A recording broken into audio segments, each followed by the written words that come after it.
जय माता की। आप सभी का मेरे चैनल ब्रजवासी व्यंजन में बहुत बहुत स्वागत है। आज हम इस वीडियो में बताएंगे कि नवरात्रि में माता रानी को घर में किस तरीके से विराजमान करें, कलश की स्थापना किस तरीके से करें, पूजा और हवन किस तरीके से करें। बहुत ही हम सूक्ष्म रूप में बताने जा रहे हैं, तो वीडियो को अंत तक जरूर देखिए। हेलो फ्रेंड, जय श्री कृष्णा, जय श्री राधे। आप सभी का मेरे चैनल में बहुत बहुत स्वागत है। मैं हूँ सीमा पांडे। अगर आपको मेरी वीडियो अच्छी लगे तो प्लीज़ लाइक कीजिएगा, शेयर कीजिएगा, और अभी तक आपने मेरा चैनल सब्सक्राइब नहीं किया है तो प्लीज़ सब्सक्राइब जरूर कीजिए। तो चलिए वीडियो शुरू करते हैं। सबसे पहले स्नान आदि करने के बाद जहां माता रानी की चौकी लगा रहे हैं उस स्थान को अच्छी तरीके से साफ सुथरा कर लें और उसके बाद माता रानी की चौकी लगाएं। अगर आप माता रानी की 9 दिन पूजा करना चाहते हैं तो चाहें तो आप सूक्ष्म में माता रानी का छोटा सा दरबार भी सजा सकते हैं। सबसे पहले हम माता रानी की चौकी लगाएंगे। इसके लिए हमने चौकी पर लाल कपड़ा बिछा लिया है और थोड़ा सा अनाज रख करके हम माता रानी को विराजमान करेंगे। अनाज धन धान का प्रतीक होता है, तो इस तरीके से माता रानी को अनाज रख करके ही विराजमान करना चाहिए। हमने यहाँ पर कुछ पूजा के लिए सामग्री ली है। ये हल्दी है और ये लौंग है, हमें फूल वाली लौंग लेनी है। कुछ कमल गट्टा और सुपारी है। माता की पूजा में फूल वाली जो लौंग होती है वो इस्तेमाल करनी है। हमने थोड़े से चावल लिए हैं और इसी के साथ लिए हमने रोली, कुमकुम और सिंदूर थोड़ा सा, और ये बतासे और ये कलावा। कुछ टुकड़े कपूर के लिए हैं और हमने एक लिया है जनेऊ जोड़ा। तो इस तरीके से और भी सामग्री है, मैं उसको विस्तार से आपको डिस्क्रिप्शन बॉक्स में दे दूंगी। नवरात्रि की पूजा में घट स्थापना का बहुत बड़ा महत्व है, तो इसके लिए आप चाहें तो इस तरीके से मिट्टी का बर्तन ले सकते हैं, ये सबसे ज़्यादा शुद्ध होता है। और आप चाहें तो तांबे का या चांदी का, जैसा भी आपके पास हो, आप उसको ले करके और इस तरीके से कलावा बांध दीजिए। और इस तरीके से घट के ऊपर हम एक साइड सतिया बनाएंगे और दूसरी साइड हम बनाएंगे त्रिशूल। माता की पूजा में घट का स्थापना करना बहुत ही महत्वपूर्ण है, इसलिए इसका सही ढंग से करना बहुत ज़रूरी होता है। घट की स्थापना शुभ और धन धान्य का प्रतीक होता है। तो इस तरीके से हम सतिया बनाने के बाद दूसरी साइड बनाएंगे त्रिशूल। सतिया बनाना बहुत ही सिंपल है। सीधी लाइन करने के बाद और इस तरीके से बनाने के बाद हम चारों तरफ रख देंगे बिंदिया। देखिए बन गया ना। इस त्रिशूल को बनाने के लिए हम इस तरीके से यू बनाएंगे और इस तरीके से बीच में से एक सीधी लाइन कर देंगे। इस तरीके से सतिया और त्रिशूल बनाने के बाद इसमें हम जल भरेंगे। घड़े में जल भरने के बाद हम इसमें कुछ सामग्री डालेंगे, जैसे सुपारी, कमलगट्टा, हल्दी की गांठ। इसमें नवरत्न डालने का भी विधान है, पर हम सूक्ष्म में आप अपनी श्रद्धा के अनुसार आप कोई भी सिक्का ले सकते हैं, चांदी का सिक्का ले सकते हैं। और इसमें रोरी चावल डाल करके हम घट की स्थापना करेंगे। अब हम बोएंगे जौ, और इसके लिए मैंने एक पात्र लिया है, थोड़ी सी मिट्टी ली है, थोड़े से हमने जौ लिए हैं। अब हमने इस तरीके से कोई पात्र लिया है, आप चाहें तो मिट्टी का ले लें, आप चाहें तो ज़मीन को साफ़ सुथरा करके वहाँ भी बो सकते हैं। तो हमने इस तरीके से पात्र में मिट्टी ली है। मिट्टी की लेयर लगाने के बाद हम इसमें कुछ जौ की लेयर लगाएंगे और इसी तरीके से हम 2-3 बार मिट्टी और जौ की लेयर लगाएंगे, जिससे हमारा जो धान पैदा हो वो बहुत ही अच्छी तरीके से होगा। आपसे रिक्वेस्ट है, यदि अभी तक आपने मेरा चैनल सब्सक्राइब नहीं किया है तो प्लीज़ सब्सक्राइब ज़रूर कीजिए, जिससे लेटेस्ट वीडियो आप तक पहुंच सके। अगर आपको मेरी वीडियो अच्छी लगे तो प्लीज़ शेयर ज़रूर कीजिए, जिससे और भी माता के भक्त इसका फ़ायदा उठा सके।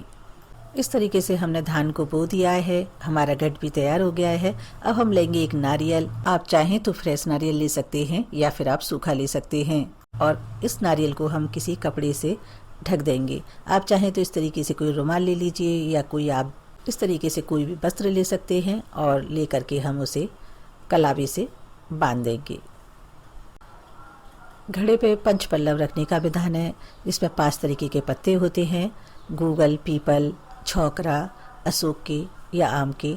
आप को यदि उपलब्ध ना हो, आपको नहीं मिल रहे हों, तो आप एक तरीके का भी ले सकते हैं, जैसे मैंने यहाँ पर अशोक के पत्तों का प्रयोग किया है। पत्तों पे हम सिंदूर या रोली लगा करके नारियल को स्थापित करेंगे।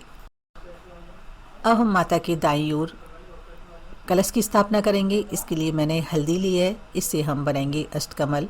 अष्टकमल बना करके हम कलश को स्थापित करेंगे। इसके लिए सबसे पहले बहुत ही बनाना आसान है, क्रॉस बनाएं और इस तरीके से हम बीच में से भी क्रॉस करने के बाद और इसको इस तरीके से कमल का आकार देंगे। ऊपर की साइड से हम इस तरीके से मिला देंगे। देखिए हमारा बन गया अष्टकमल। अब इस पर हम थोड़ा सा अनाज रखेंगे। अनाज धन धान्य का प्रतीक होता है और दूसरी बात आसन का भी प्रतीक होता है, तो हम इस तरीके से थोड़ा से चावल रख करके और कलश की स्थापना करेंगे। अब हम करेंगे दीप प्रज्वलित। अगर आप अखंड दीपक जलाना चाहते हैं और 9 दिन के लिए, तो आप इस तरीके से बड़ा दीपक भी ले सकते हैं और इसको ढक भी सकते हैं। तो इस तरीके से अगर आप लेना चाहें ले सकते हैं, और मैं इस समय यहाँ पर छोटा दीपक ले रही हूँ। हमें इस तरीके का दीपक लेना चाहिए और घी डालना चाहिए जिसमें पर्याप्त पूजा के समय दीपक में घी रहे और जब तक हमारी पूजा हो घी चलता रहे, यानी हमारा दीपक बीच में बुझे ना। तो इसको स्थापित करने के लिए भी हम इस तरीके से हल्दी से अष्टकमल बना लेंगे और उस पर थोड़ा सा हम अनाज रखेंगे और दीपक को विराजमान करेंगे। माता रानी की पूजा करने से पहले हमें दीपक और कलश को स्थापित पहले कर लेना होता है।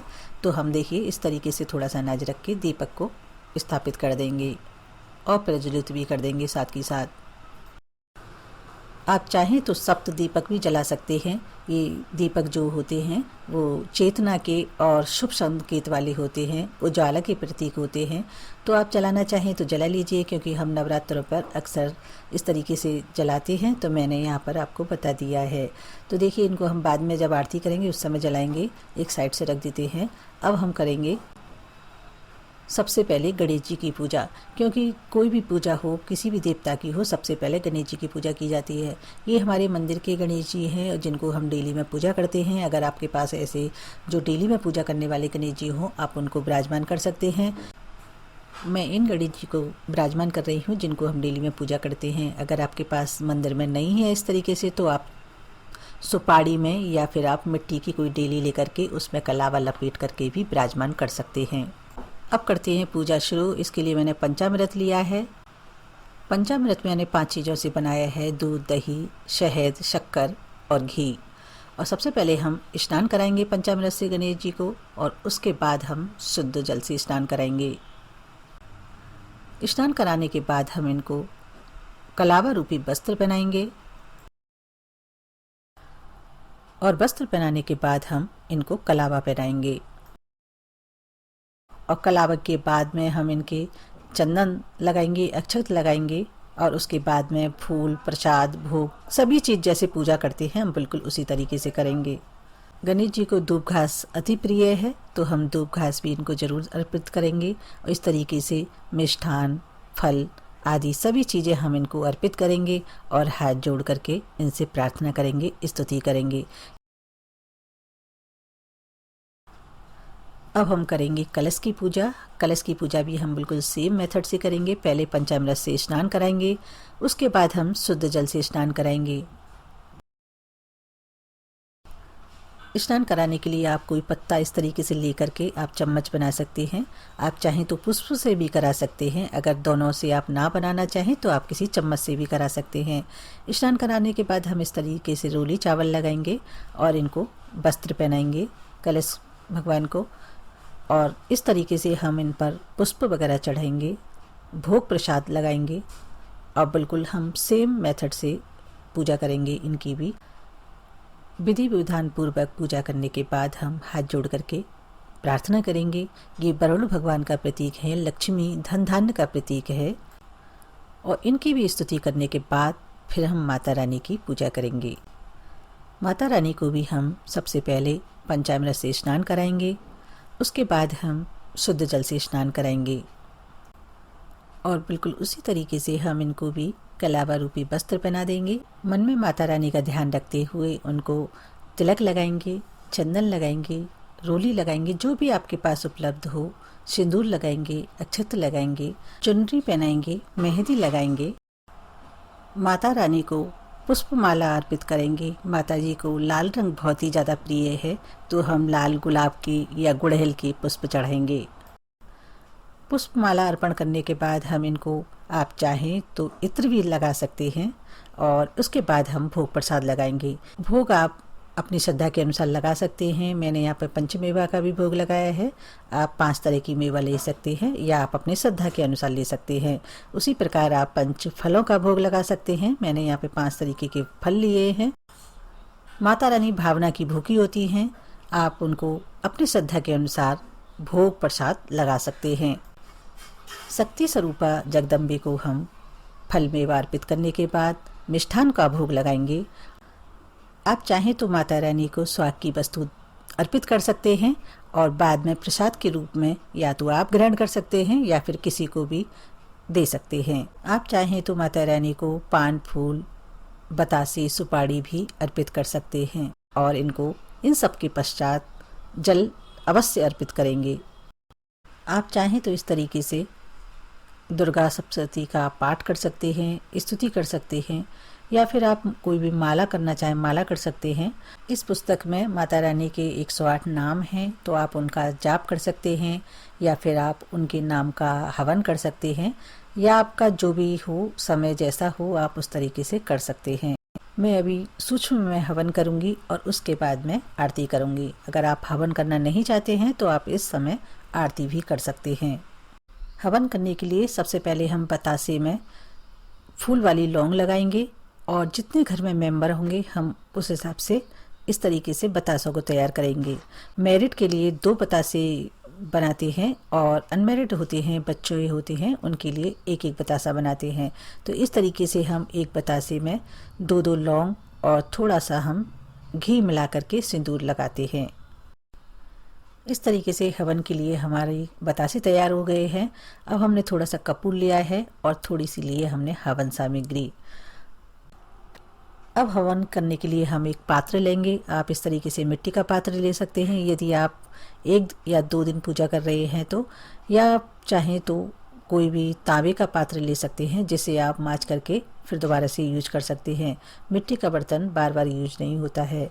तो इस तरीके से हम हवन की लकड़ी लगा करके और थोड़ा सा कपूर इस तरीके से जला करके और हम अग्नि को प्रज्वलित करेंगे।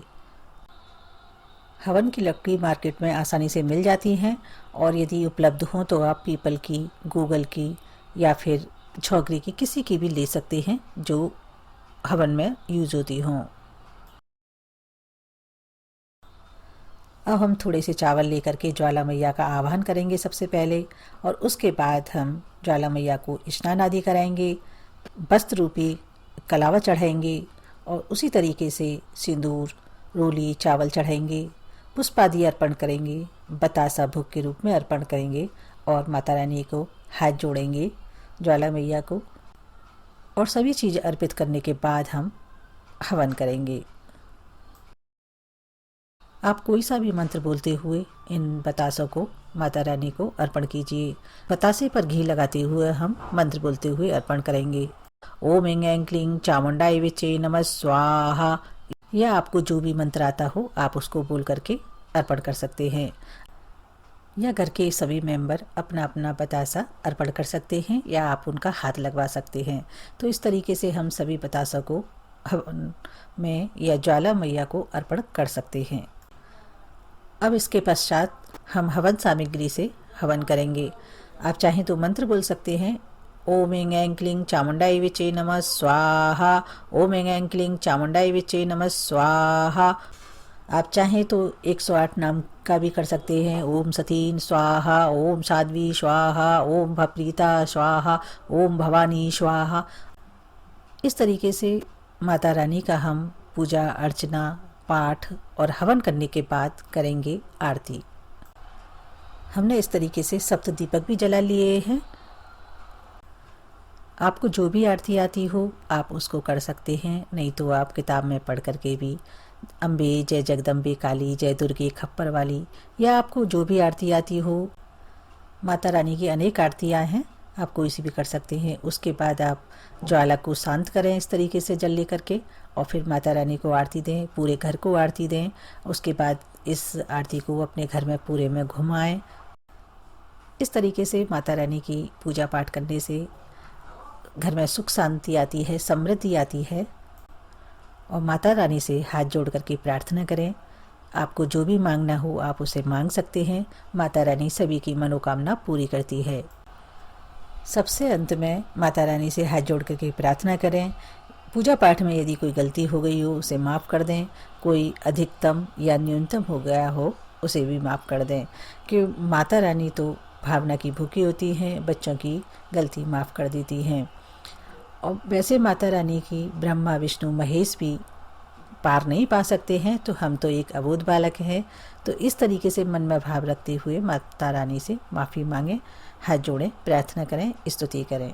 आपसे हमारी रिक्वेस्ट है, यदि अभी तक आपने हमारा चैनल सब्सक्राइब नहीं किया है तो प्लीज़ सब्सक्राइब जरूर कीजिए, जिससे लेटेस्ट वीडियो आप तक पहुंच सके। और यदि आप हमारी वीडियो देखना चाहते हैं सबसे पहले तो आप बेल आइकन को ज़रूर दबाइए, जिससे नोटिफिकेशन आपको मिल सके। अगर आपको हमारी वीडियो अच्छी लगे तो आप अपने रिलेटिव्स में, फ्रेंड सर्किल में, सोशल मीडिया पर, फेसबुक पर शेयर कीजिए, जिससे ये और माता बहनों तक ये वीडियो पहुंच सके। इसी के साथ हम यहीं विराम करते हैं, फिर मिलते हैं नई वीडियो के साथ। जय श्री कृष्णा, जय श्री राधे, जय माता की।